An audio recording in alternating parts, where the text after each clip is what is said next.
Hi friends, host Eric here, host of Talking with Trans People and author of Exciting Tables and Words About Human Personality, a book from which I am reading. This will be episode 13 of Exciting Tables and Words. I'm very excited about this one because I think these pages I'm going to cover today are some of the best pages in the book and really explain things well, and I'm pleased with the way they look and everything. So before I begin though, I'm going to play this short version of this song. It's in progress. It's not really done, but it's sounded pretty good as it is. I'd like to put bass down, I think, but anyway, here it is. People everywhere gather up in the means, outraged and how it's a sign. How do they set their priorities? These foreign backstabbing entities ensuing heartache and misery follow necessarily from their savage ways. Insulting Carson and Desiree, we're stuck with such petty larceny. We all partition the right to rest and call it destruction of the whole damn world.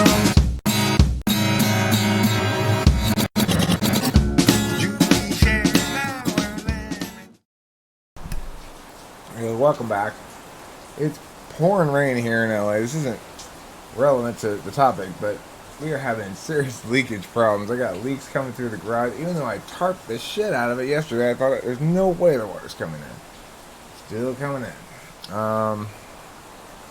And same with by the salon. This is the second take of this video because halfway through the first one, Kim called for me for an emergency. There was this big zit of water that had gathered beneath the paint from the ceiling, and it was gonna burst eventually, so we popped it, and then all the drywall came out from that spot, and I'm gonna have to there's gonna be a lot of repair work to be done after this rainstorm's over. But this is like day 3, and I think there's one more day of rain. So anyway, not relevant, but on my mind at the moment. Function mechanics. This is page 67. The engine of attentional scopes and manners. So this page here explains if we want to have a really good TI sound understanding of cognitive functions, we're going to have to represent the system in terms of these different elements, because these are the elements of system dynamics, basically. What makes the human distinct from other life is a persistent identity that is both self-aware and self-changing. A human's ability to understand himself as defined, an object, is sometimes denigrated as the single self illusion. But illusory or not, the notion that one's ontology functions as a unique object in the world is necessarily so, given the binary nature of actions we take. I kick you and I don't kick you are different outcomes.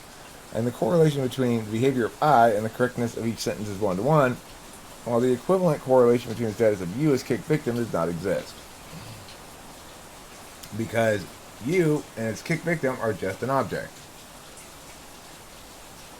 To disavow instantiation of the autonomous and distinct self is to deny that an observational force precedes all. The distinction made by the word observer allows the single self to be and limits each self to instantiation by that self's attentional habits and energies. This is basically a response to the idea that the single self is an illusion, that really you or I don't exist as distinct beings, but you're just processes, whatever. This is a response to that, more or less, but it's a necessary response if you're going to think in terms of cognitive functions at all. So these are the elements. Field, object, experience, agency. Field, attentional area is knowing. Things that are known, assumed unchanging, and not subject to dispute. Object is an element. Objects are on the field. The attentional area is evaluating. You evaluate objects. A physical object like a rock or a symbolic approximation like a word. An element of experience is the agent's impact. The impact upon the agent. This includes physical sensation, like getting kicked in the stomach hurts physically, and emotional sensation, like getting turned down by a girl gets hurts emotionally, of the observer's agent subject. So, because the thing is, it's all of those. I kind of use the words agent and observer a little interchangeably here, which is a little sloppy, but what I typically want to do is refer to the observer, that's you, as the agent, who's also going to be a subject acting in terms of, from a third party's perspective, you're a subject, not an agent. Even though you are an agent, you still fit into the class of subjects as far as the grammar of the field goes. And so I'm going to put agent here instead of observer. And I don't need to put subject because in this case it's acting as an object, not as a subject.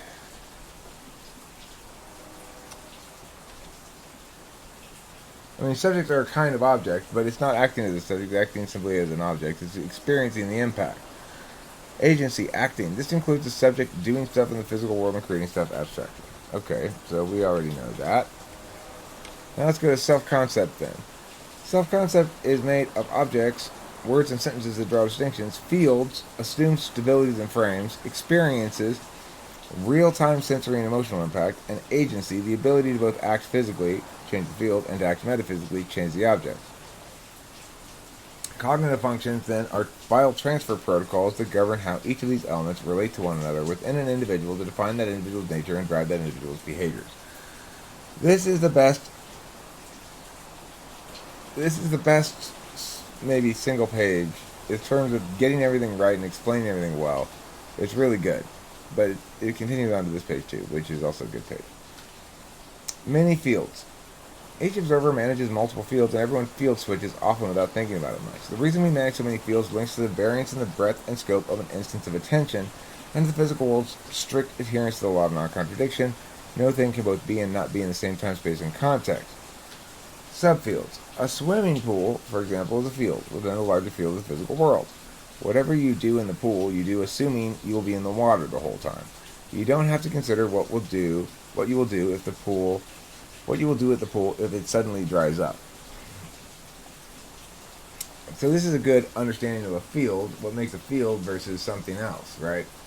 And you might consider part of the field to be grammar, the grammar of the field. So it's like the fact that the field in that instance is water necessitates that it's possible to drown there, for example.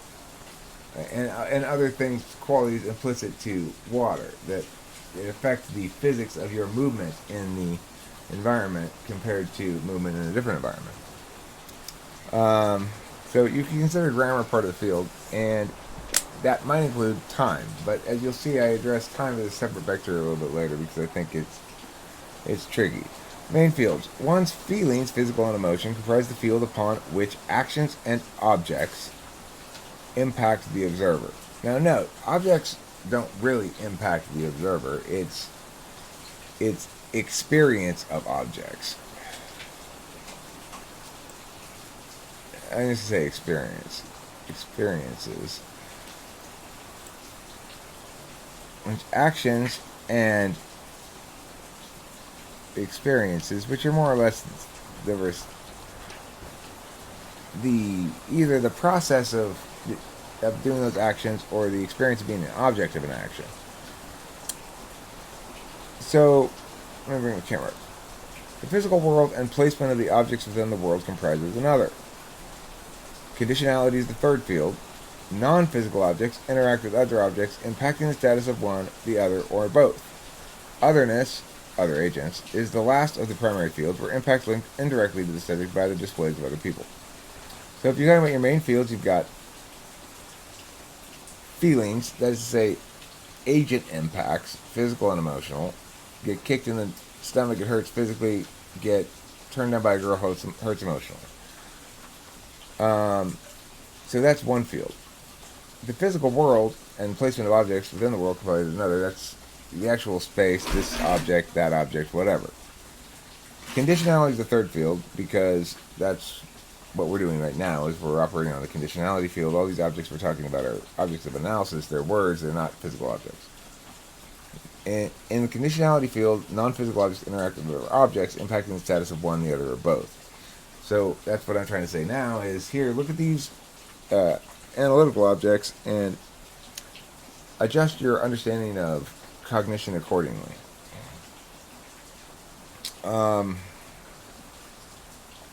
Otherness, other agents, is the last of the primary fields where impacts link indirectly to the subject by the display of other people. So basically, your own impacts, other people's impacts, metaphysical frames of reference, and physical frames of reference. And those are your four main fields. Time is a vector. The final primary consideration to establish as a vector of function mechanics is time. This distinction can be linked to the two fields of conditionality and physicality because you could just simply say, you can simply attach time like, okay, conditionality has a turn-based time approach and physicality has a real-time approach. And so you don't really need to consider time so much as a vector to taxonomy things, but I put it here anyway. Let's see. The final primary consideration to establish as a vector of function mechanics is time. We can understand the attentional relationship with time in terms of frame rate. Matters that are wholly experiential have no discernible frame rate. Such existentialities we might deem unrendered or uncompressed, and thus ineffable for objective word-based purposes, except insofar as they are approximate and useful as discursive objects. Concurrence is another factor to consider. For matters that are wholly abstract, the frame rate can be anything up to, but not including, unrendered, because to operate in that capacity at all is to operate in rendered objects, not in unrendered objects. Lastly, ontology manifests some but not all attentions concurrently, and this quality of concurrence is specific to a relationship between one manner of attention and another. I can smoke this cigarette and make a video at the same time because there's concurrence between those two forms of action. When they're in the slots they are for me. Maybe not for other people. I mean, everybody can smoke and talk at the same time, but I mean, you can't really smoke and talk at the same time, but you can wave a cigarette around. You can hold a cigarette, right? I can include this into my presentation. It doesn't have to be exclusive of it. Conditionality fields. So let's look at all of these fields. There's conditionality, space, experience, and otherness. And these broadly correlate with TI, SE, FI, FE. So in other words, these are, because we're talking about not perceiving functions, because we're not talking about action and deliberation, when we're talking about fields per se, because action and deliberation are both things that you're doing on fields always. They don't have fields themselves. They don't represent fields in any sense. They have no implicit values that link them to a specific field, except insofar as they coordinate with the aspect of metaphysical or physical. So, okay. Conditionality field. All objects on the conditionality field are words, claims, symbols, and so forth. Non-objects are represented, of course, but as objects. So, your feelings are not an object, but they get represented as sad. Impacts. Conditionality field operations change the status of other objects within the field, or change the status of aspects of the field to make those aspects into objects on a redefined field. So in other words, we can take parts of the field and render those into objects of analysis, as I'm doing right now. I'm addressing issues of conditionality. I can describe the field in that sense, and in that regard, I'm taking some aspect of the field and making it into an object, namely my understanding of the field. So, and that redefines the field. It can. It doesn't in this case because it redefines the subfield. So it's like within a context and within a framework, I can redefine subfields all I want. I can never escape the ultimate field of conditionality, though. So this really should say subfield, because acts of conditionality occur within a given frame, and only within a given frame. They never don't occur within a frame.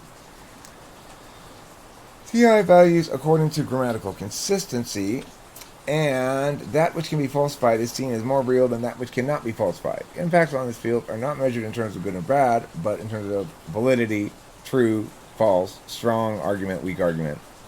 Agents acting upon the field of conditionality can only act upon the object and never the true field, logic. Agents can use conditionality to act upon agents, provided those agents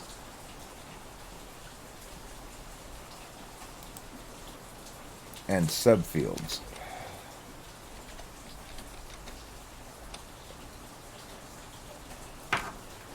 And never the true field. Agents can use conditionality to act upon agents, provided those agents are willing to engage metaphysically, but the impact of ideas legitimized by a strict consistency is limited in regards to any specific person and their actual life choices. Somewhat on what they prioritize, and somewhat just on the fact that it, being abstract, it's conditional.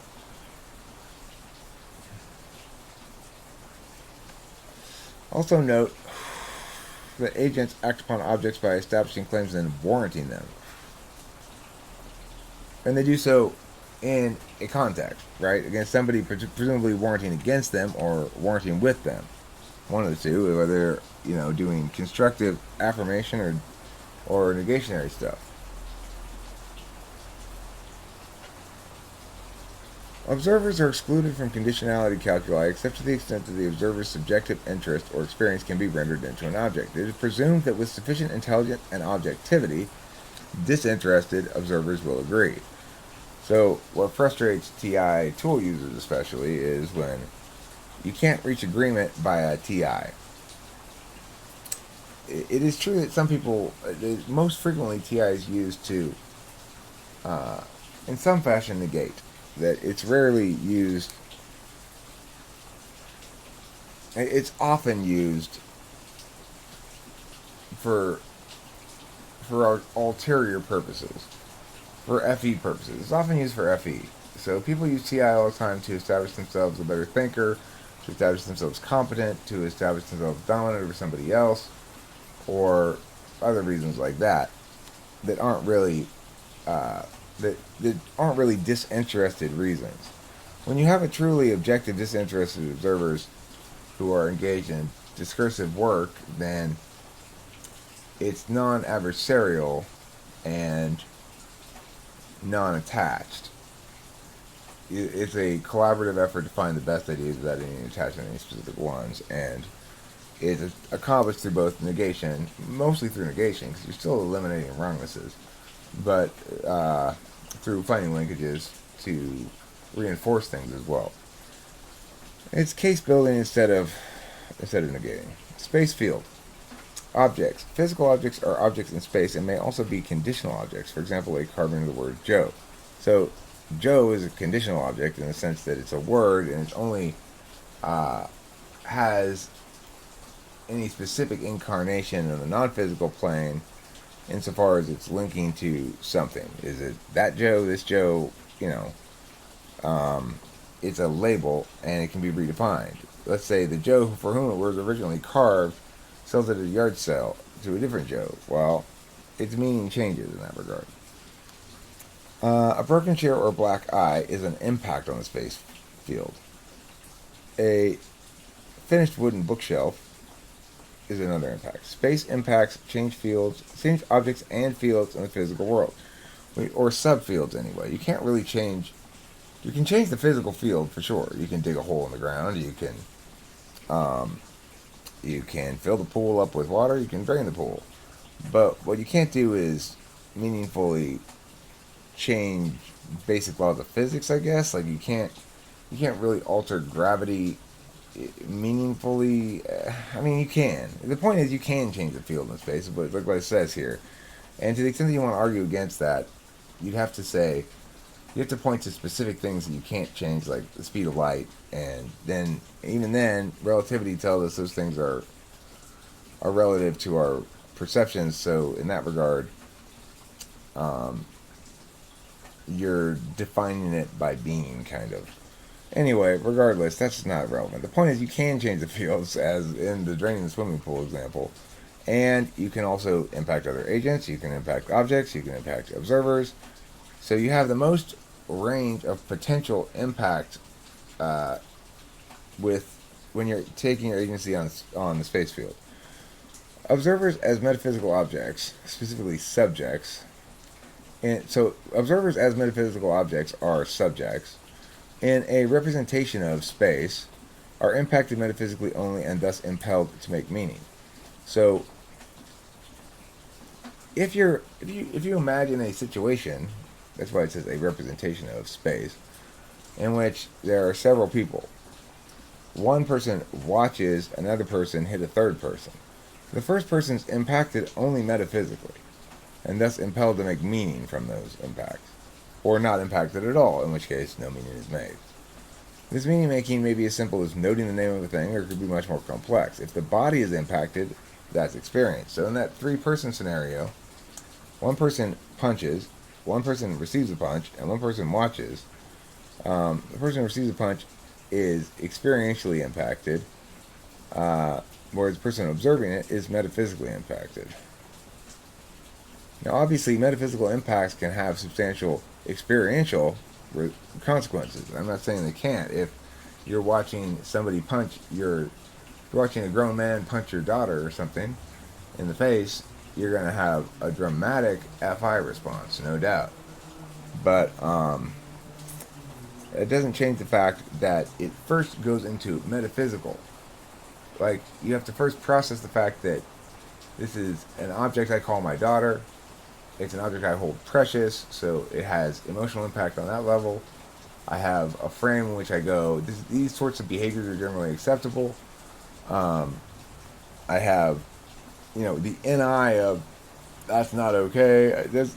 There's lots of factors in how one goes to make metaphysical and then make physical again the response to something like that.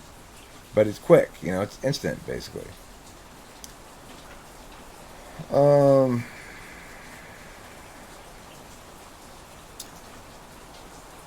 Let's see here. So, am I reading this one? I've lost my place. Experience is that which gets rendered into objects. It may include objectification of personal involvement with other objects, but experience is fluid in real time and thus not an object in and of itself. God damn it, my cigarette went out. I was almost done anyway. Impacts: physical and emotional pain, comfort and discomfort. Actions and objects impact the subject directly without any need to be rendered into an object to be understood. You don't need to put into words anything to understand when your leg is broken and you're in pain. Action itself is a form of experience. This is agents on the experience field. Action itself is a form of experience, and this agency makes one of two experiential modes. The second is observation. So you can act or you can observe as an agent on the experience field. Observers on the experience field, overall observation is a form of experience, and vice versa, but let's call the metaphysical one observation. In particular, observation refers to the metaphysical impact of that which is observed or experienced directly as sensation or emotional pain. Or emotional happiness too, not just pain, emotional stuff. Emotion. Otherness field. Objects. The perceptions and emotional states of other people are the objects of this field, approximated through both symbolic representations and checks against the data stream. The link in otherness to the subjective lies in the individual's interpretation of the social data provided by facial expressions, tone, and so forth. So this is the FE field, basically. Actions and objects impact the object observer upon an egocentric field populated by equivalent observers and agents. Impacts to the self, then, are indirect by way of comparison against a universal norm. Willful action taken on otherness grounds seeks to impact the epistemological and or action fields within the observer-subject objects on the otherness fields. So, in other words, you seek to change their perception of what they know, what they believe, or you seek to change their action. You seek to motivate them to action in some fashion. It said subfields within the observer-subject objects on the otherness field. So in other words, within the relationship between you and the other agents or the other subjects on the field, then that's what that refers to. Said subfields are themselves objects within the field's rendering of the otherness field, within the self's rendering of the otherness field, and the field rules value attainment of universal norms as positive impacts and data stream consistency with expected desired examples of said consistency as legitimizing. That's a very complicated little paragraph. I was trying to fit a lot of idea into a small table here. But, so subfields are objects within the self's rendering of the otherness field. In other words, you'll say, okay, well, this is a party, so I should act like this. This is a business meeting, so I should act like this. And the field rules value attainment of universal norms of positive impacts and data stream consistent with the expected desired examples of said consistency as legitimizing. So in other words, if you are successfully attaining the universal desired outcomes of being perceived as warmth and being perceived as warm and competent, smart and kind, then and being respected by people and such, then it's legitimate. And if not, then it's not. And that can change. The rules for that can change by the subfields because there are certain social fields as well within the otherness field that they cause you to behave differently in different contexts. One of the reasons why I have some difficulty in terms of certain people don't want to really afford me legitimacy or something like that. And certain kinds of people don't, or they think that I ought not be afforded any legitimacy, and the reason is because I'm not attaining consistency with the subfield's norms. It's not exactly normal for it's perfectly normal for somebody to come onto YouTube and talk about cognitive functions or something else. That's a subfield. It is like YouTube. But people understand their takeaways from things that occur within that subfield grammar according to certain mores. And depending on who you are and what type of person you are, you have different expressions of that. But what ends up happening is people go, well, okay, he's meeting these mores that would suggest competence and legitimacy and expertise of some regard. But he's not, on the other hand, he's failing to meet these symbols of competency here in ways that are confusing or dramatically in contrast to what I expect if I'm an interface type, probably. Where the fuck is my... I gotta get the torch. Can't really my torch and leave it over there.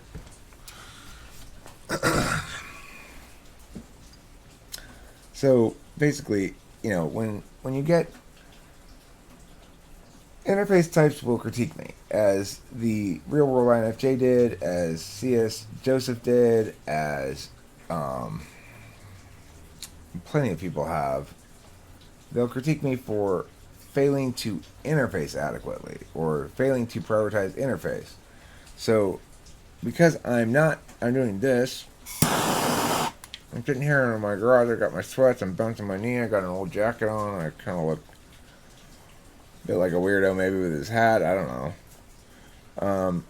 I'm not conveying any of the symbols of legitimacy, expertise, professionalism, or other, legitimizing shortcuts. And so a lot of people either won't afford me legitimacy because I'm deemed illegitimate on another shortcut, like smokes pot in front of the camera, doesn't take care of the backdrop, doesn't really look very fancy or whatever. Or because I fail to legitimize on enough. So maybe they think, well, he sounds smart, but I'm not really parsing his words anyway because I'm not using that evaluatory metric. And ultimately, my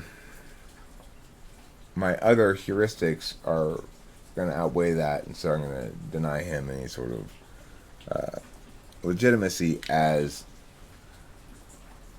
an expert. Now, this thing about experts, right? For people who are TI above FE in the stack, especially, but I would throw INFJs here as well in the mix here as well, maybe even ISFJs. We don't like that.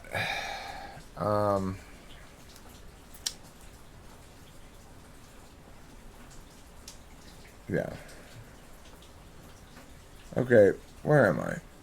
I've gotten sidetracked here. I've lost my place. So,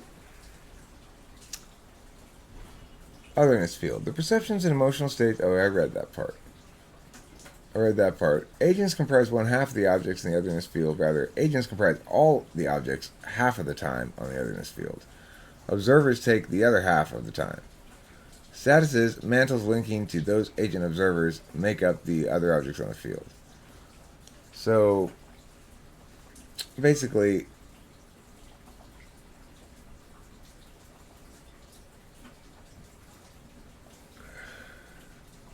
I don't get this part here. Agents and observers. Okay, well, you get the idea. Observers, I don't know why it says one half and this stuff here. I'm suddenly feeling kind of queasy for no reason. Except I just haven't eaten anything. I smoked too many cigarettes. Observer is a status within the otherness field. Objects within the field, people relate to the subject, you, and to other objects, various people, by way of agency, and parties are seen as flicking back and forth between playing the role of observer in the interchange between the two objects on the field. Language affords us no options but to assign the status of subject to one or more named objects in the field. Oh, I see what I was doing there. Yeah, because you're either functioning as a subject or object in a sentence. Rendering that entity as observer, or alternately using rhetorical devices such as using passive voice to avoid naming the agent, or using abstractions linked to other abstractions via the verb to be instead.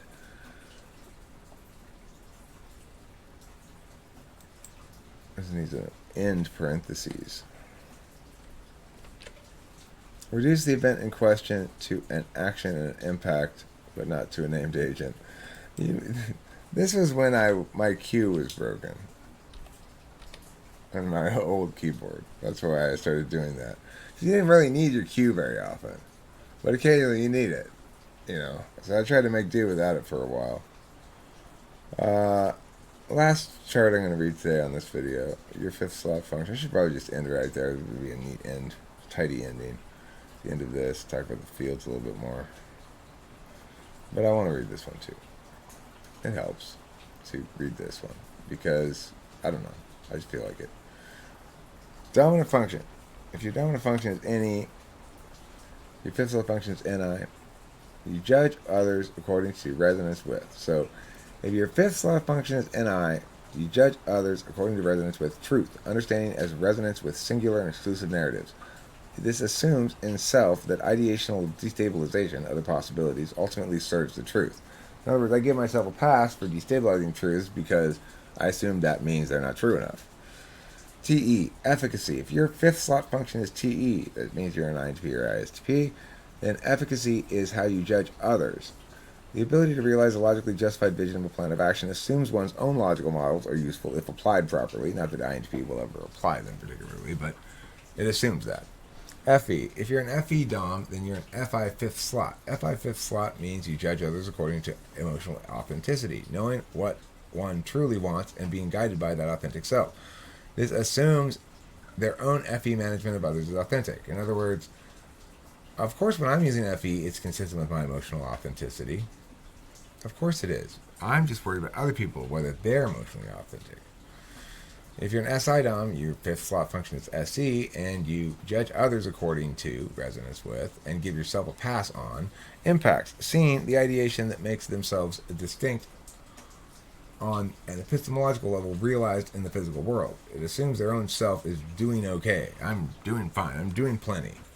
I don't need to worry about whether I'm doing enough. I'm always doing enough. If your fifth slot function is NE, then you judge others according to resonance with, and this is for INFJ and INTJ, ideational openness, the potentiality of ideational action, creativity. This assumes your own pattern coalescence promotes creativity, which it generally does, and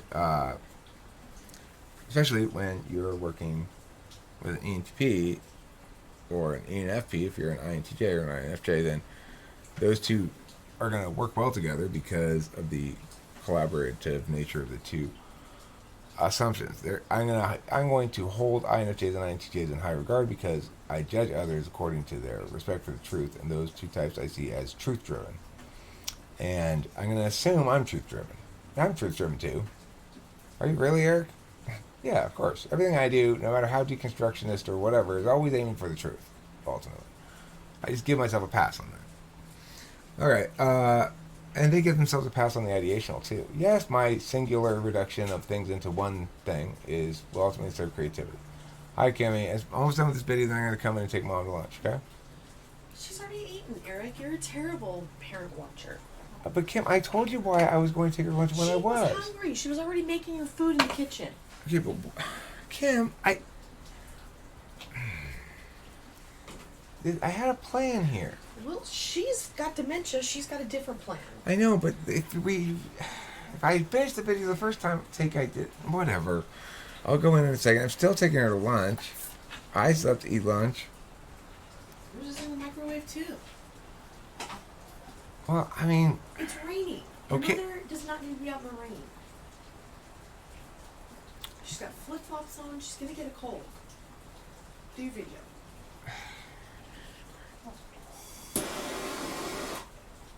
Alright, so if your fifth self function is TI, then you judge others according to logical consistency. Justification that passes the muster of the collective, legitimization against universal metrics, assumes their own efficacy is justified collectively because of its utility. This is the key thing. They make, so TE DOMs are likely to actually hold me in fairly high regard. They certainly think, okay, well, he's logically consistent. That's what I need somebody to be at least that. But at the same time, they're going to assume that because they're effective, their logic is sound. My efficacy is obviously logically sound because it's effective. Well, not necessarily, but like all people, the TE DOMs assume they pass the test of their fifth slot function without really checking it. FE, fifth slot. This is your FI DOM. You judge others according to considerateness, the impact of the emotions of others in a positive way. The usage thereof to craft the perceptions of others in your favor assumes authenticity on their part is what others want. So this assumes that you want authenticity. And okay, so the FI DOM is going to judge other people by their considerateness. And they're going to consider their own authenticity to be considerate because there's an assumption that other people want authenticity. Lastly, SE. If you're an SE DOM, SI is fifth slot. You're ignoring it, but you're judging others according to it, and you are giving yourself a pass on it. Imperious. It judges others according to their resonance with imperiousness.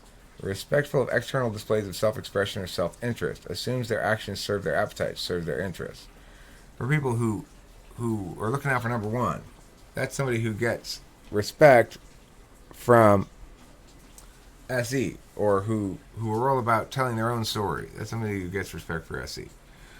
Okay, SE DOMs. So that's it for this video. Thanks for watching. I'm going to go take my mom out and then take her back home to Arcadia in a little bit. And I'll probably be on the internet again later.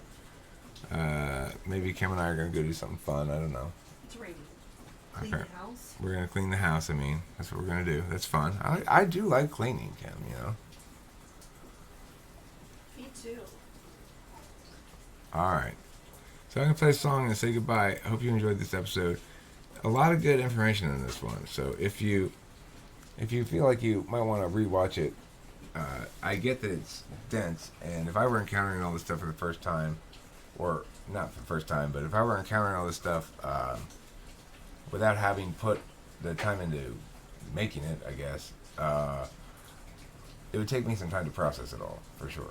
So, there you go. Thanks for watching.